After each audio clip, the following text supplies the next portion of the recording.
Mumbai Tug brought to you by Sunny's World.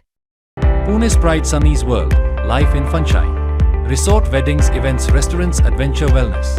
Sunny's World, perfect destination for every occasion. पुण्यातून विधान परिषदेसाठी विक्रम काकडे यांची उमेदवारी अखेर फायनलाइज झाल्यानंतर गेले 2 दिवस संजय काकडे आणि विक्रम काकडे हे दोघंही तुम्हाला राष्ट्रवादीतल्या वेगवेगळ्या लोकांची भेट घेताना दिसतील. आणि त्याचं कारणच असं आहे की नाराजांची नाराजी दूर करणं आणि त्यांची मनधरणी करणं याचा कार्यक्रम पूर्ण वेळ बहुधा काकडे कुटुंबियांवरतीच राष्ट्रवादीने सोडला की काय अशी परिस्थिती आहे. सुनील टेंगरेंपासून ते दीपक मानकरांपर्यंत काकडे कुटुंबीय सगळ्यांची भेट घेत आहेत आणि त्यांची बाजू काय हे समजून सांगण्याचा प्रयत्न करतायत. पण याच दरम्यान समोर काय आलंय तर विक्रम काकडे यांचं हे पूर्ण ॲफिडेव्हिट जे त्यांनी आयोगाला सबमिट केलं. पुण्याचे कलेक्टर सध्या रजेवर आहेत त्यामुळे प्रभारी जो चार्ज आहे सगळा हा झेडपीचे सीईओ गजानन पाटील त्यांच्याकडे हे जेव्हा सबमिट केलं त्यानंतर आता हे आता पब्लिक डॉक्युमेंट आहे. 500 रुपयाच्या स्टॅम्प पेपरवरती समोर आलं आणि मग कळलं की विक्रम काकडेंनी एक्झॅक्टली त्यांच्या कुठे कुठे प्रॉपर्टीज आहेत, किती गडगंज हे उमेदवार आहेत विधान परिषदेचे राष्ट्रवादीचे. आणि सगळ्यात महत्वाचं काय, गेले 4 ते 5 दिवस मी सतत बघतो विक्रम काकडेंचं नाव जाहीर झाल्यानंतर की ज्या पद्धतीने लांडे हे बोलले की आम्ही आर्थिक निकष काही पूर्ण करू शकलो नाही, तर तशा पद्धतीचे काही प्रश्न आता उपस्थित होत आहेत असं आता दिसतंय. पण महत्वाचं काय की लोकांनी प्रश्न उपस्थित केले तरी काकडे हे मोठं नाव आहे, गडगंज आहेत आणि एक फॅमिली म्हणून सुद्धा एक प्रचंड इन्फ्लुएन्शियल कायम राहिलेले आहेत. संजय काकडे राजकारणात होतेच, भाजपकडून ते खासदार पण होते, नंतरच्या काळात पुण्याची मनपाची जबाबदारी त्यांच्याकडे होती. पण विक्रम काकडेंनी फॉर्म भरल्यानंतर मात्र तुम्हाला कळेल की फक्त फ्लॅट्स आणि प्रॉपर्टीज रिअल इस्टेटमध्ये आहेत म्हणून नाही, याच्या व्यतिरिक्त दुबई पासून ते अगदी महागड्या घड्याळांपर्यंत आणि तिथून ते वेगवेगळ्या आलिशान गाड्यांपासून ते यॉट्स तिथपर्यंत. आणि मग जेव्हा कर्जदारांची यादी समोर येते तेव्हा असं दिसतं की विक्रम काकडेंनी जय पवारांना कर्ज दिलंय.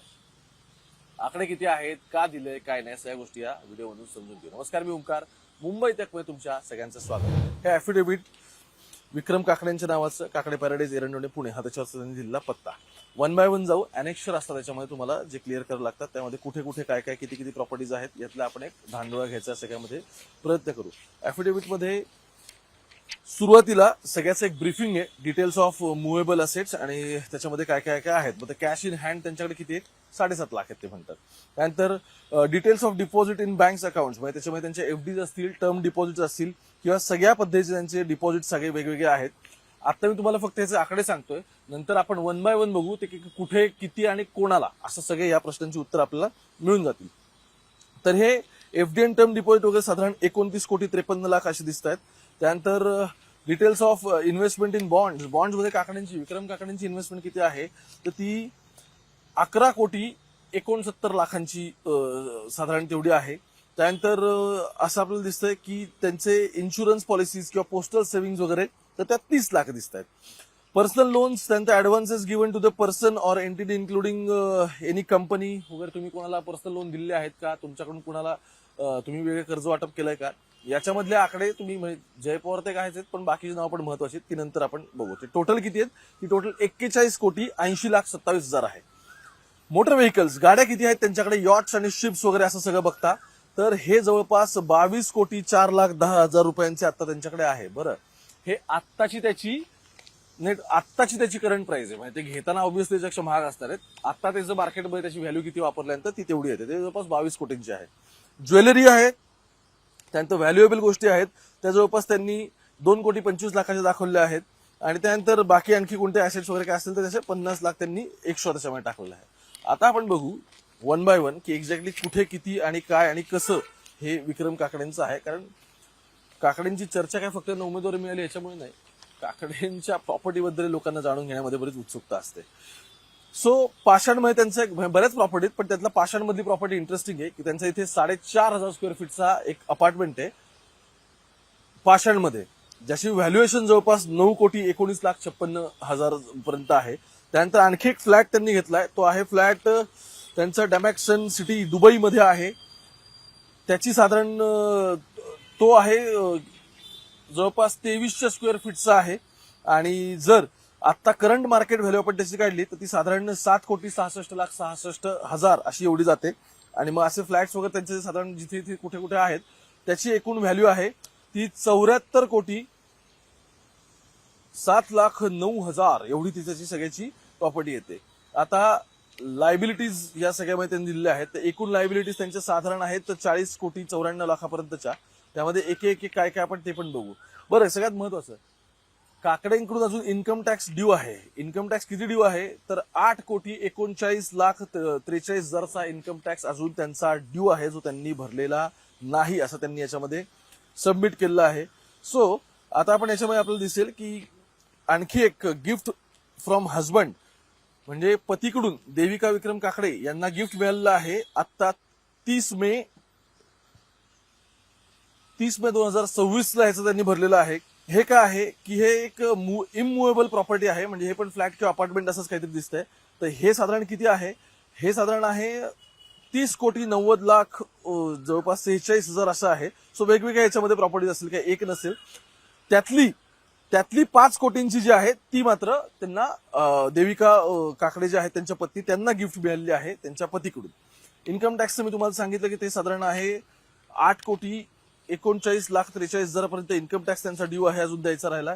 त्यानंतर मग आता त्यांच्या बँकेच्या वेगवेगळ्या डिटेल्स आहेत की कोणकोणत्या बँकेत किती ठेवी आहेत वगैरे, आणि ह्या ठेवी साधारण जात आहेत त्यांच्या 29,53,00,000 पर्यंतच्या जात आहेत आत्ताच्या घडीला वेगवेगळ्या बँकेत वेगवेगळ्या ठिकाणच्या. आणि मग इन्व्हेस्टमेंट्स किती शेअर्स मध्ये वगैरे, तर त्या एकूण म्हणजे काकडे डेव्हलपर्स, काकडे प्रमोटर्स, त्यानंतर ग्रँड मराठा हॉटेल्स, आणखी असे बरंच जोनास होल्डिंग्स वगैरे, तर या सगळ्यामध्ये जवळपास 11,69,00,000 असं साधारण त्यांच्या इन्व्हेस्टमेंट्स आहेत. आता आपण जाऊ पुढच्या भागाकडे, जो महत्वाचा याच्यासाठी होऊन जातो की विक्रम काकडेंनी कोणाकोणाला पैसे दिले किंवा कोणाकोणाला कर्ज दिलंय, ज्याचा त्यांनी थेट उल्लेख त्यांच्या या प्रॉपर्टीच्या याच्यामध्ये केलाय. आणि तो याच्यासाठी महत्वाचा आहे की याच्यामध्ये नावं इंटरेस्टिंग आहे. पहिला आहे परवेज केळकी ग्रांट, यांना विक्रम काकडेंनी दिलेले आहेत जवळपास 2,17,00,000 दुसरं आहे रुस्तम भरुचा, यांना दिलेले आहेत 4,94,50,000 तिसरं नाव आहे श्रीशा एंटरप्राइजेस म्हणून आहे, त्यांनी जवळपास 7,55,00,000 दिलेले आहेत. आणि सगळ्यात महत्वाचं नाव ते म्हणजे जय अजित पवार. किती दिलेत, आकडा थेट आहे 10 कोटींचा, की जय पवारांना विक्रम काकडेंनी 10 कोटी हे कर्ज स्वरूपात दिलेले आहेत. तर आता काय नक्की या सगळ्या मागचं कारण आहे, तर ते मी मागच्या एक व्हिडिओ केला होता पार्थ पवार आणि विक्रम काकडे यांच्यावरती की दोस्तीसाठी काय. पण तर जय पवार आणि विक्रम काकडे यांचे संबंध काय फक्त आता या सगळ्यापुरते मर्यादित राहील असं दिसत नाहीत. क्लिअर कट दिसतंय की या सगळ्यांचे एकमेकांसोबत आर्थिक संबंध सुद्धा आहेत, म्हणजे पवार कुटुंबियांचे आणि काकडे कुटुंबियांचे. आणि त्यातला हा पहिला धागा की विक्रम काकडेंनी जय पवारांना 10 कोटी रुपये लोन म्हणून दिलेले आहेत. सोपा शब्द मराठीत आपण त्याला कर्ज दिलेले आहेत. सो एकूण त्यांचे व्यक्तीला दिलेले लोन्स आहेत ते 24,66,00,000 आहेत. त्यानंतर त्यांनी loans advances given to associate concerns, so Kakade promoters असतील किंवा आणखी परत जोनास वगैरे असे सगळे वेगवेगळे प्रायव्हेट लिमिटेड जे आहेत, या सगळ्यांना एकूण मिळून काकडेंनी किती दिलेले आहेत, त्या सगळ्यांना एकूण मिळून काकडेंनी दिलेले आहेत 16,28,56,000. त्यानंतर मग कॅपिटल इन्व्हेस्टमेंट्स इन फर्म्स वगैरे असं सगळं आहे ते 8 कोटी आहेत. आणि हे सगळं मिळून आकडा जातोय जवळपास 41,80,00,000 पर्यंत. त्यानंतर आता पुढे जाऊ, आणखी काय दिसतंय, तर आणखी आता हे दिसतंय की मग व्हेकल डिटेल्स आपण बघू, कारण कद्दावर उमेदवार आहे आणि ज्याला आपण म्हणतो की अत्यंत श्रीमंत उमेदवार विक्रम संजय काकडे. त्यांच्याकडे वेगवेगळ्या गाड्या तर आहेच, आता त्यांनी दिलेलं आहे अगदी ट्रॅक्टर पासून ते लॅम्बोर्गिनी पर्यंत आणि BMW जी पासून ते रेंज रोवर पर्यंत असं सगळ्या वेगवेगळ्या त्यांच्या आहेत. त्यानंतर हॉक जी आणखी कोणतरी आहे, इसुझू दिसते, स्कॉर्पिओ, अशा वेगवेगळ्या BMW पासून सगळ्या गाड्या आहेत. या सगळ्या गाड्यांचं व्हॅल्युएशन मिळून साधारण गेलेलं आहे 22 कोटीपर्यंत, 22,04,10,000 असं या सगळ्या गाड्यांची इनव्हॉइस व्हॅल्यू दिसते. आणि मग मार्केट व्हॅल्यू त्याची आता 20,91,00,000 दिसते. त्यामुळे 20 कोटींच्या 22 कोटींच्या जवळपास त्यांच्याकडे आता गाड्या आहेत. फक्त इतकंच नाही तर ज्वेलरी डिटेल्स येताना त्यांनी सांगितलं आहे की गोल्ड किती आहे, तर 410 ग्रॅम माझ्याकडे गोल्ड आहे सध्या सोनं. सिल्वर माझ्याकडे 5,180 ग्रॅम आहे असं त्यांनी सांगितलं आहे. आणि त्यामध्ये वॉचेसचं व्हॅल्युएशन जर तुम्ही बघितलं तर 1,53,00,000 जवळपास 72,000 म्हणजे जवळपास 1.5 कोटींची विक्रम काकडे यांच्याकडे वेगवेगळी ब्रँडेड अर्थात घड्याळ आहेत. आणि मग घड्याळ, सिल्वर, गोल्ड असं सगळं मिळून ती अमाऊंट जाते जवळपास 22 कोटी पर्यंत ही सगळी अमाऊंट जाते. असे पुण्यातले एकदम गडगंज उमेदवार विक्रम संजय काकडे आहेत. आणि मग हे बाकी त्यांच्या कोणाकोणाकडून लोन्स आणि आणखी काय वगैरे असं सगळं आहे. यातला मूळ मुद्दा काय काकडेंच्या ह्या सगळ्यातला असं मला दिसतोय की ज्या क्षणी त्यांनी जय पवारांना कर्ज दिलेलं आहे असं दिसतंय, त्यावेळी आर्थिक संबंध या सगळ्यामधले आता एकदम पब्लिक डोमेनमध्ये आलेले आहेत. त्याहून पुढचं महत्वाचं काय, ह्या सगळ्या त्यांनी ऑफिशियली सबमिट केलेल्या डिटेल्स आहेत. सो जवळपास 150 कोटींची प्रॉपर्टी त्यांच्याकडे आहे. त्यामध्ये सोनं असेल, स्थावर मालमत्ता, जंगल मालमत्ता, फ्लॅट्स, जमिनी, आणखी कुठे डेव्हलपमेंटमध्ये त्यांनी इन्व्हेस्ट केले असेल पैसे असेल, हे सगळं असताना सुद्धा त्यांनी हे क्लिअर सांगितलंय की माझा 8,39,00,000 माझा टॅक्स पेंडिंग आहे अजून. आता ते कधी भरणार काय हा मुद्दा परत पालिकेचा राहिला. ऑथॉरिटीज हे सगळ्या गोष्टी बघून घेतील. पण आता तरी विक्रम काकडेकडे इतक्या सगळ्या गोष्टी आहेत हे अगदी क्लिअर झालेलं दिसतंय. बाकी सगळे अपडेट्स तुमच्यापर्यंत पोहोचवतात. तुम्ही मुंबई तक बघत राहा. कॅमेरा पर्सन गोपाळ सोबत ओंकार, पुण्यावर.